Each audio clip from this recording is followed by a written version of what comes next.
అందరికీ నమస్కారం. ఇవాళ మనము culpable homicide not amounting to murder and murder కు ఉన్నటువంటి డిఫరెన్సెస్ చూద్దాం. ఇది చాలా హైలీ కన్ఫ్యూజన్ తోటి ఉన్నటువంటి టాపిక్, కానీ మనం ఈ టేబుల్ చూసామంటే మనకి మ్యాక్సిమం క్లారిటీ అనేది వస్తుంది. సో ముందుగా కల్పబుల్ హోమిసైడ్ అండ్ మర్డర్, దీంట్లో చట్టంలో ఏమని ఇక్కడ ప్రొవైడ్ చేయడం జరిగింది? Culpable homicide not amounting to murder అంటే అక్కడ ఉద్దేశం ఉండాలి నంబర్ 1, లేదా ఉద్దేశపూర్వకంగా శరీరానికి ఎటువంటి గాయాలు కలిగించడం అంటే ఒక మనిషి చనిపోతాడని తెలిసి ఉండాలి. మూడోది, ఉద్దేశం లేకున్నా కేవలం నాలెడ్జ్ ఉంటే సరిపోతుంది, ఇటువంటి చర్యలు నేను చేశానంటే ఆ మనిషి యొక్క ప్రాణాలు పోతాయి అని నాకు తెలిసి ఉంటే చాలు, అది కల్పబుల్ హోమిసైడ్ అవుతుంది. మరి మర్డర్లో మనం చూస్తే ఈ culpable homicide not amounting to murder లో ఉన్నటువంటి ఎలిమెంట్స్ లో 3 ఎలిమెంట్స్ ఆల్రెడీ మర్డర్ లో కూడా వస్తాయి. ఏంటవి? ఉద్దేశపూర్వక చర్య, ఈ రెండు same. Bodily injury likely to cause death, ఈ రెండు కూడా సేమ్. తర్వాత నాలెడ్జ్, ఈ నాలెడ్జ్ పరంలో ఒక్కటి మనం హైలైట్ చేసుకోవాల్సింది ఏంటంటే ఈ నాలెడ్జ్ లెవెల్ అనేది మరింత పెరిగిపోయింది.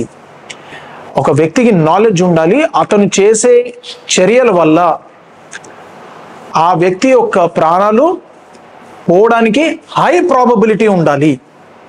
సాధారణ నాలెడ్జ్ కాదు అది, ఎక్స్ట్రీమ్గా అతనికి యాక్యురేట్గా ఇన్ఫర్మేషన్ ఉండాలి. ఇటువంటి చర్య అతను చేశాడంటే ఆ వ్యక్తి యొక్క ప్రాణాలు పోతాయని చెప్పి ఇందులో మనకి ఉన్నటువంటి ఒక అడిషనల్ ఎలిమెంట్ ఏమిటి? One of the elements injury sufficient to cause death, అంటే ఈ మనిషికి ఉద్దేశపూర్వకంగా తెలిసి ఎటువంటి చర్యలు చేయాలంటే అతనికి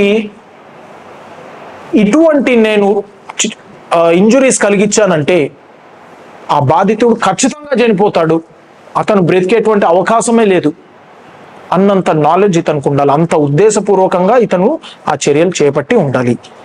అయితే ఆ చర్య చేయడానికి ఎటువంటి ఎక్స్క్యూజ్ అనేది ఉండకూడదు.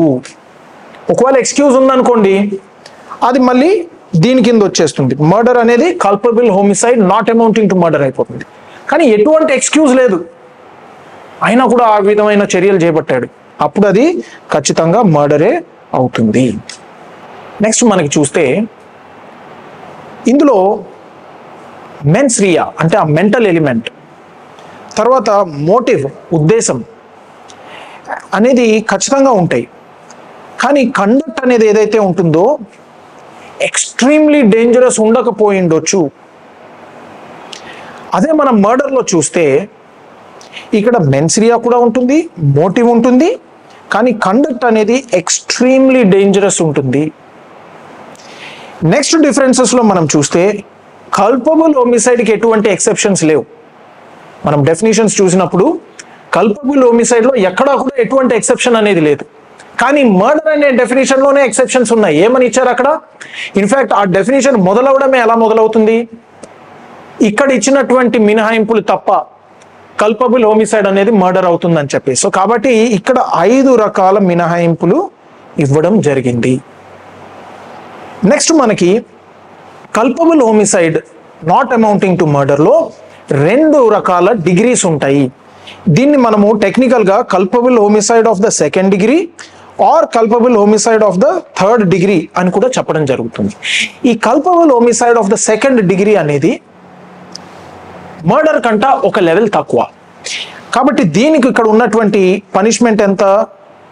మ్యాక్సిమం వచ్చేసి లైఫ్ ఇంప్రిజన్మెంట్, కానీ మినిమం ఇంప్రిజన్మెంటే 5 సంవత్సరాలు, 10 సంవత్సరాల వరకు కూడా కారాగార శిక్ష విధించవచ్చు.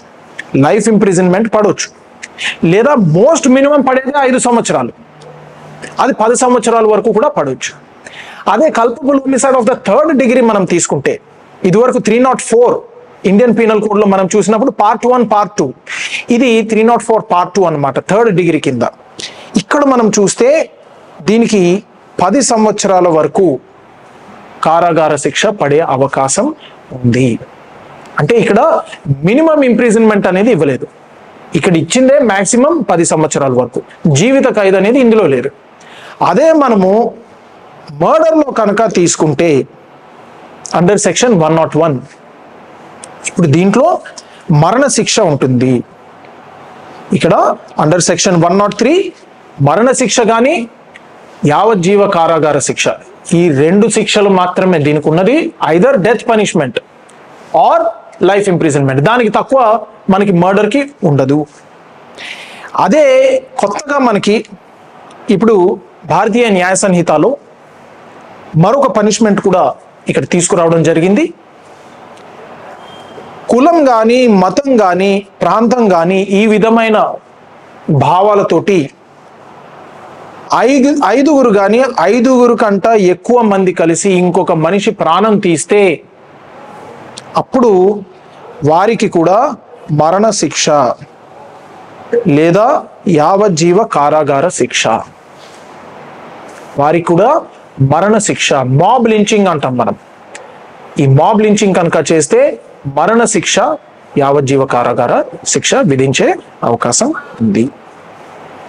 ఇక లాస్ట్లో మనము ఎటువంటి పరిస్థితులలో culpable homicide not amounting to murder అవుతుంది, లేదా మర్డర్ అనేది culpable homicide not amounting to murder, ఈ రెండింట్లో ఏ శిక్ష విధించాలనేది కోర్టు ఏ విధంగా నిర్ణయిస్తుంది అంటే ఇక్కడ ఇచ్చినటువంటి 10 అంశాలను కోర్టు కన్సిడర్ చేసి ఏ శిక్ష విధించాలో అప్పుడు డిసైడ్ చేయడం జరుగుతుంది. సో కాబట్టి ఖచ్చితంగా మనము ఛార్జ్ షీట్ అనేది ప్రిపేర్ చేసేటప్పుడు, విట్నెస్ల స్టేట్మెంట్ తీసుకునేటప్పుడు మన ఇన్వెస్టిగేషన్లో ఈ ఎలిమెంట్స్ క్లియర్గా మనం మెన్షన్ చేయాలి. ఏది గ్రావిటీ ఎంతవరకు వచ్చిందో అక్కడ ఇస్తే కోర్టుకి డిసైడ్ చేసుకోవడానికి అక్కడ ఈ ఇన్ఫర్మేషన్ అనేది ఖచ్చితంగా ఉంటుంది.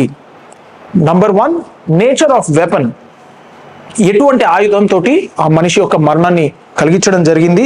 తర్వాత నంబర్ ఆఫ్ ఇంజురీస్, శరీరంలో ఏ భాగాల్లో ఎటువంటి అంగాలకు ఎటువంటి అవయవాలకు అటువంటి గాయాలు కలిగించడం జరిగింది. తర్వాత టైప్ ఆఫ్ ఇంజురీస్, అంటే అది బర్న్ ఇంజురీసా, అది కట్ వూండ్సా, అది లాసరేటెడ్ వూండ్సా ఏంటి. తర్వాత planning and preparation of the accused, అతను ముందుగానే బాగా ప్రిపేర్ అయ్యి ఈ వ్యక్తిని చంపుదామని చెప్పేసి పూర్తి ప్రిపరేషన్ తోటి ఆ విధంగా ప్రాణాలు తీయడం జరిగిందా, లేదా అప్పటికప్పుడు అనుకోకుండా ఘర్షణలో అతను ప్రాణం తీసాడా. Degree of intention of the accused, మనం ఇందాక చూసాం కదా, culpable homicide not amounting to మర్డర్లో డిగ్రీ ఆఫ్ ఇంటెన్షన్ అంత హై లెవెల్లో ఉండిండకపోవచ్చు. సో కాబట్టి ఆ డిగ్రీ అనేది ఎలాగ తెలుస్తుంది, అతను చేసినటువంటి చర్యల వల్ల. తర్వాత వల్నరబిలిటీ ఆఫ్ విక్టిమ్, అంటే ఒక బాధితుడిని ఎంత ఈజీగా ఇతను చంపేటువంటి అవకాశం ఉన్నది. తర్వాత ఆ ఆయుధం అనేది ఇతను ముందుగానే పట్టుకెళ్ళాడా, లేదా అక్కడికక్కడ దొరికినటువంటి ఆయుధాలతోటి కానీ రాయితోటో ఏదో తీసుకొని అతను కొట్టి చంపడం జరిగిందా.